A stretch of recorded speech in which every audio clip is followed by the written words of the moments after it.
Okay, so this is a short video that I'm going to show those of you who are struggling with your assignments on the color conversion, a helpful little quick how-to video that you can use to revise your project. So if you received a comment from me to resubmit your assignment, please listen to this recording and go ahead and change it accordingly. Okay, so this is the Aqua Excursion logo that you were provided in your specs. So go ahead and download this. The next thing that you want to do is just do a select all. So go up to select and choose select all or Command A. Then you just want to do a whole new artboard in Illustrator. Say File New, go up to File New.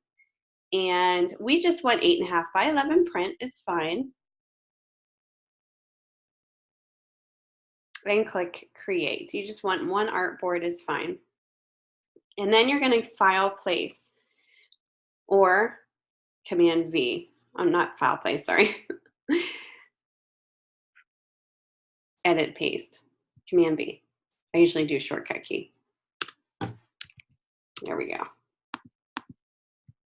Copy, edit copy, Command paste. Okay, I forgot to do the copy, sorry. So again, just select all and do an edit copy. I forgot that step, sorry. Go into your new artboard and do your edit paste, which is Command B. Once it's in there, be very mindful of how you make this larger or smaller. If you are grouping this and then trying to make it bigger, trying to stretch this out without doing it proportionately, it's going to be distorted. So what you're going to do is go to the scale tool, which is, if you go to your S on your keyboard, it'll take you right to that. Double click with that Aqua Excursion logo selected, double click on your scale tool. And I would probably, and you can hit preview to see these changes happen. Try 140. That's pretty, it's a pretty good size for this because you're going to have two logos. So with it being uniform, type 140, click OK. And then what you're going to do is you're going to hit the Alt Option key. If you don't have Alt, it's the Option key. Both words should be on it. If not, it should be Option. And click and drag down a copy. Now, if you have your Smart Guides selected in your view settings, so go to your Smart View. If you have your Smart Guides checked and you have your Snap to Point and Snap to Grid, you should be able to see as you're moving this an intuitive way to center. There'll be like this vertical line that'll say where the center is as you're moving this around based on where these two logos are.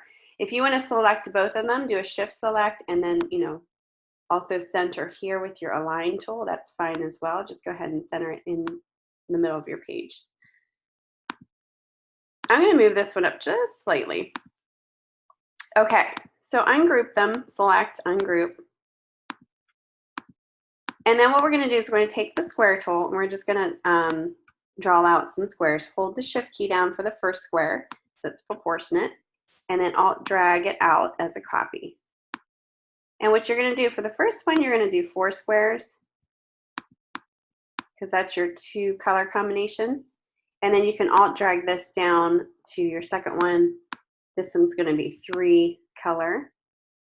So we need 3 swatches. Go ahead and move this back, and then you can definitely go ahead and align this based on your logo. Okay, so I'm going to realign this here.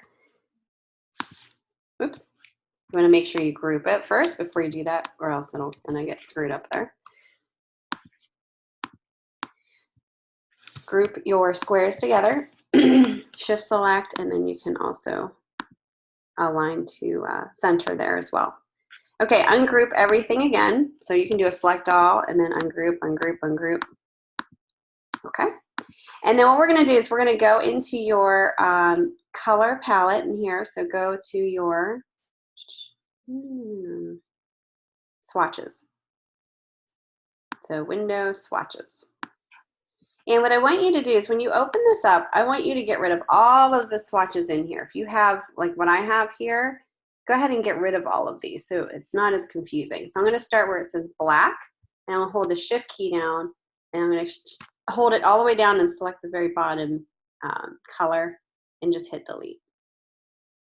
That's just going to start you. You can even delete this white one too. So all that's left is the none and registration. So that'll kind of be a little easier if you have all those swatches in there, just to keep it organized. And then what you're going to do is you're going to, in the swatch panel, you're going to click on this little preset area here on the top right-hand side of the panel, and you're going to say you're going to select Open Swatch Library, and then you're going to go to your color books, okay? And you're going to choose Pantone Solid Coated for this. This is your Pantone colors. And that's going to bring up a whole new panel with your Pantone colors. And what you're going to do is you're going to create a theme that you think works for each of these that are aligning with the brand. And you're going to select 2 colors for this and 3 colors for this. So let's say this one, I'm going to go with a darker blue and a green, which is a Pantone color here. Now, watch what happens in your swatch panel. When I selected that green and the blue, it created these 2 Pantone swatches in here. It says Pantone. It has this little triangle with a dot in it. That tells you that that's a Pantone color. Now go ahead and make your top squares your Pantone colors. Okay, same thing down here. Go ahead. You can do a totally different theme down here. Again, this is going to be 3 color. So you're going to want to use 3 different Pantone colors for this one. Go with a dark brown. Whatever you click will show up in here. So if you accidentally click on a color and you're not going to use it, make sure you delete it in there in the actual swatch panel. All right, for this one, I'm going to do a darker blue. So we have those 3 colors. This is kind of a brown. Okay, so then I'm going to go ahead and set those colors, Pantone, in each of these swatches. Just on the top, because these are Pantone, and then these are converted to CMYK below here. So when I open your file, I should be able to see not only your Pantone colors, but also your CMYK. So there should be 1, 2, 3, 4, 5. There should be 10 total swatches here. Now I didn't get to the CMYK yet. So how do you convert Pantone to CMYK? Very easily. All you have to do, let's convert this blue first, and I'll show you all the rest. So go into your swatch panel, and let's go ahead and duplicate this. Drag it down, duplicate it by dragging it down and dropping it over this little letter icon called New Swatch. It's going to create a completely new swatch. Go ahead and double click on that. And we're going to change this to CMYK in your color mode. And your color type is going to be process color.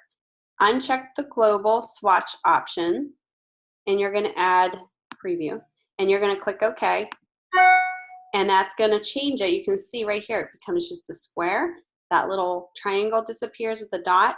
That tells me that this is a CMYK color. You can double click right over top of this name and just, type in CMYK blue. We'll do dark blue. This is just, for your information. Same thing with the green. You can even double click on this little icon here if you want to on the right hand side and just change the color mode. Process, uncheck global, and click OK. Now the only thing about this is it's kind of saving over. So what we need to do, let's undo this. What we need to do is we need to copy this so that it's not saving over. So when you double click on this, when you change it to CMYK and you change it to process, uncheck global, you're going to click on add to my library and click OK. So that's going to add your CMYK swatch that you had to your library. So you're not saving over the other one, okay? Let's do that again. So we're going to convert this. We're going to copy it, and we're going to double click on it. Process.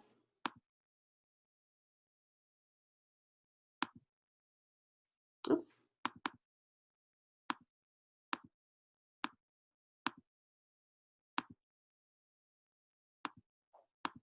Okay. So there you go. So I'm going to name this teal CMYK, and again, blue CMYK. And you know this because it doesn't have that little triangle. Okay. Now, these are CMYK. I want to make sure that this actually is the CMYK, so I'm going to go ahead and select these as CMYK, and then these I'm going to go back and actually select, oops, these colors, which are my Pantone in that group. Okay, same thing here. Duplicate the red or whatever you have going on here. Double click on it. CMYK, process, add to library, click OK.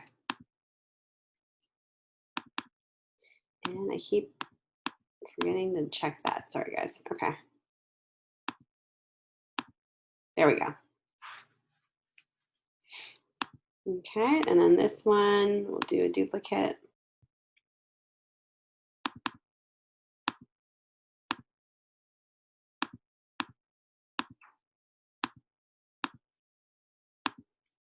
And then this one, we'll do a duplicate.